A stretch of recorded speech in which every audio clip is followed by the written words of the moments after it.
Supreme Court of the United States upholds the disfranchising provisions of the 1890 Constitution of Mississippi.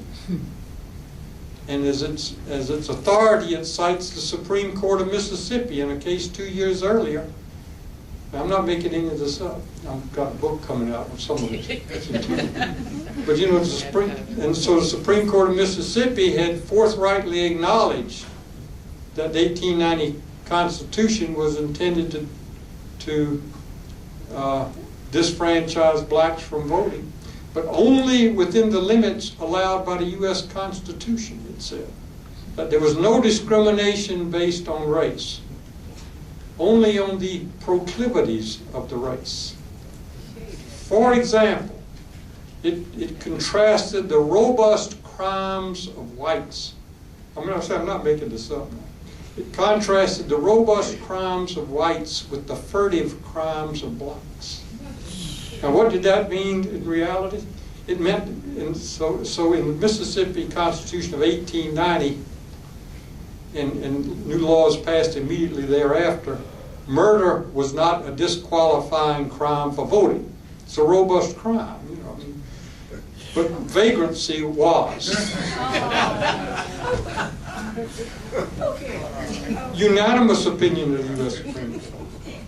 Can I follow up on my question? I really agree with both of you that personal work and with churches and in our community to have a discussion about race is absolutely critical and is probably the basis of changing things. But I'm not sure that gets at what happened today with the settlement with USDA, putting out billions of dollars to settle things with black farmers. That's something structural in that. And it goes to something that we may not be able to work out in our living rooms.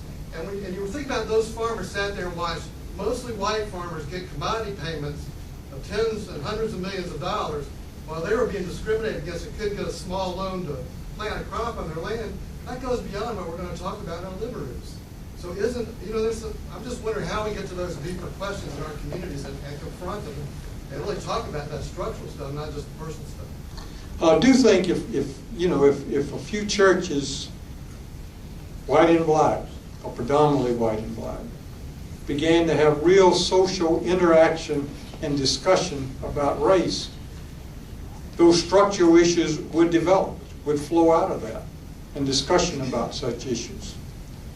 And from that, suddenly civic clubs are going to start thinking, well, we ought to have a program about that. And right now, there's no structural situation for that to occur.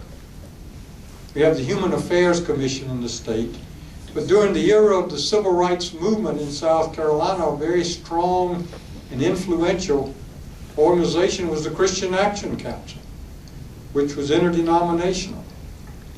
And it has, it still exists on paper, and maybe a little bit beyond on paper, but it doesn't have anywhere near the force that it did at that time.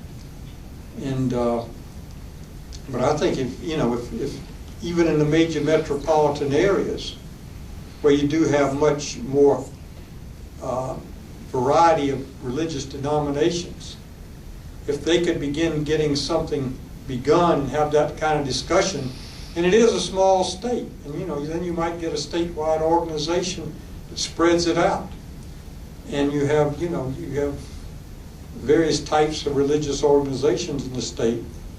Some are organized on a much larger basis, and some are totally autonomous. And this is not something that will happen overnight, even if it's begun. But if it's begun, it has the potential at least to grow and expand. Well, I want to thank our speakers, and there's some drinks and cookies in the back, and I think Jack's got some books over here. Some people would like to buy the Palmetto State. I'm sure you got a pen to sign them. I'd like to thank you all for coming. Thank you.